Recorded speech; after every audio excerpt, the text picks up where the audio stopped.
Salut tout le monde, aujourd'hui on se retrouve pour mon dernier nail art Halloween de l'année. J'ai mélangé les styles, donc c'est sombre et fleuri à la fois. J'ai d'abord posé ma base, un vernis violet puis un vernis noir. Pour mon motif, je vais utiliser de la peinture acrylique et mon pinceau de détail habituel. Je vais commencer par vous montrer ce qui se passe du côté de ma palette. En fait, je n'ai pas de gris en peinture acrylique, donc je vais mélanger le blanc et le noir. Donc je mets un petit peu de blanc dans mon noir pour avoir un gris mais quand même assez foncé. Et avec ce gris, je vais commencer à dessiner mon personnage, donc ma faucheuse. Donc je commence par dessiner sa cape. J'essaye de me tenir à peu près à ce que j'avais imaginé. J'y ai réfléchi sur papier aussi avant. Donc voilà, je fais un petit peu la silhouette que j'avais prévue. Et une fois que j'ai fait les contours extérieurs, on va faire les contours intérieurs. Je ne sais pas si ça se dit, mais je pense que vous comprenez. Et une fois que j'ai fait mes deux lignes, mes deux contours, je viens remplir tout ça, toujours avec la même couleur.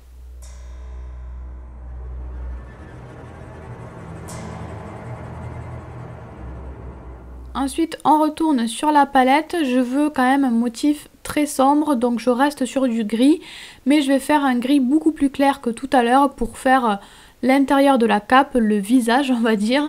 Donc je mets un petit peu plus de blanc que tout à l'heure. Et avec ce gris là, il ne me reste plus qu'à remplir le dernier espace qu'il me reste.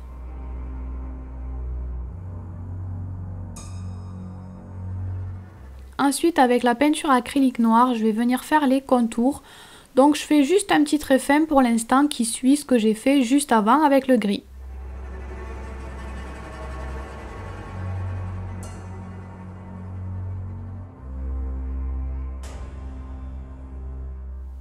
Ensuite, toujours avec la peinture acrylique noire, je vais venir ajouter d'autres petits traits qui vont représenter les plis de la cape.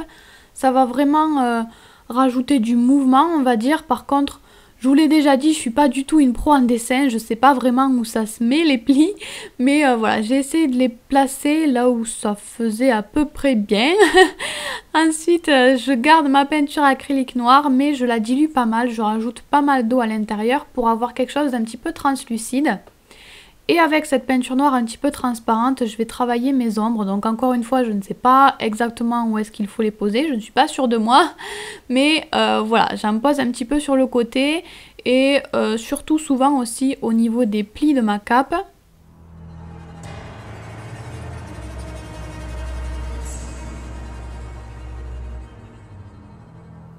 Ensuite, je fais la même chose aussi sur le visage, donc j'ai foncé un petit peu mon gris et j'ajoute un trait plus foncé sur le côté.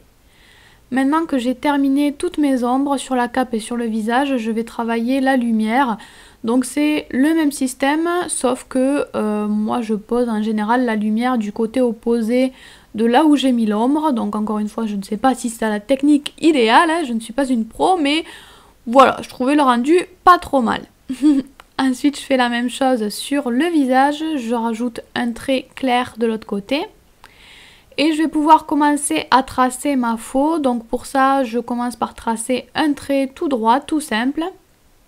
Et ensuite, je vais tracer ma faux. Donc je l'ai voulu assez présente, donc elle est assez grosse et juste au-dessus de mon personnage. Après, ça dépend de la place que vous avez sur votre ongle. À vous de bien ajuster les proportions et d'adapter à la taille de votre ongle. Ensuite, je termine tout ça, je ferme mon motif. Puis je vais reprendre le gris que j'ai utilisé pour la cape de mon personnage et je remplis tout l'espace que j'ai. J'ai quand même gardé un espace un petit peu plus... un espace vide pour mettre un gris un petit peu plus clair. Et ensuite, je vais commencer le visage de mon personnage. Donc j'ai fait un petit peu au feeling, j'avais pas vraiment prévu de motif particulier, donc c'est un petit peu un mélange entre un masque et un squelette, on va dire. Bref, vous le faites vraiment comme vous voulez, comme vous en avez envie. Moi j'ai commencé par faire les yeux, puis j'ai fait des espèces de sourcils, on va dire. Ensuite j'ai fait le nez. Le nez c'est assez simple, c'est juste deux petites gouttes ou un cœur à l'envers si vous préférez. Ensuite sur le côté j'ai rajouté une ombre pour faire un visage un petit peu plus fin, un petit peu plus squelettique. Et ensuite je vais commencer ma bouche. Donc pour la bouche je me suis pas pris la tête, j'ai fait très simple. C'est juste un trait horizontal et d'autres petits traits dans l'autre sens tout le long. Ensuite, je vais passer aux ongles qui sont sombres. Donc sur la plupart de ces ongles-là, j'ai tout simplement fait des fleurs au one stroke, mais sur un de ces ongles, j'ai écrit l'inscription Trick or treat, c'est la phrase culte d'Halloween. Je crois qu'en français, on a un bonbon ou un sort, un truc du genre.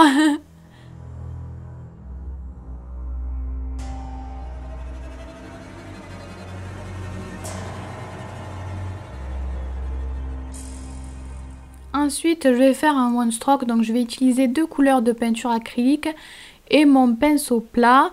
Donc comme d'habitude, je trempe un côté de mon pinceau dans une couleur et l'autre côté dans l'autre. Et ensuite, je vais bien mélanger la couleur sur mon pinceau de chaque côté. Donc je vais pouvoir commencer mon petit one stroke une fois que mon pinceau est bien préparé. Donc je vais faire des fleurs, en tout cas des pétales, ce que je peux rentrer en fait sur mon ongle. Je vais en fait faire mes pétales là où j'ai des espaces. Après si par endroit ça chevauche un petit peu sur l'écriture, c'est pas bien grave. Mais on essaye quand même au maximum de les caser là où il y a des espaces vides. Donc voilà, je fais des petits pétales assez classiques. Il y a une playlist One Stroke sur ma chaîne si vous voulez, vous pouvez faire des fleurs un petit peu plus compliquées, mais moi j'ai décidé de faire simple pour cette fois. Donc ensuite je passe une deuxième couche comme d'habitude sur le One Stroke, surtout quand on travaille sur base très foncée comme ici, c'est mieux de passer 2 couches pour que ce soit bien opaque, que les couleurs soient bien plus jolies et bien plus vives.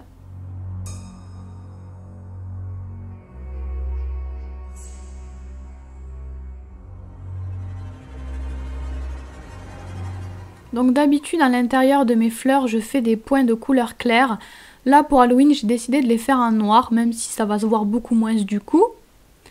Et ensuite je reprends mon petit pinceau et le jaune, exactement le même jaune que celui que j'ai utilisé pour mon one stroke.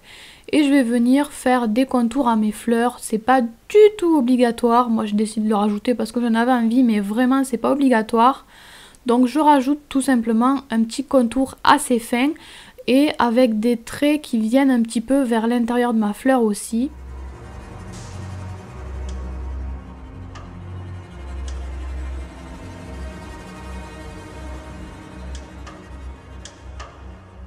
Et enfin sur le côté, là où il me reste un tout petit peu d'espace, je vais ajouter un motif qui rappelle un petit peu une branche d'arbre. Pour terminer, on va revenir sur l'ongle qu'on avait commencé avant, l'ongle avec la faucheuse. Je vais juste venir travailler mon fond pour que ça rappelle un petit peu les ongles fleuris, pour pas que ça fasse complètement décalé.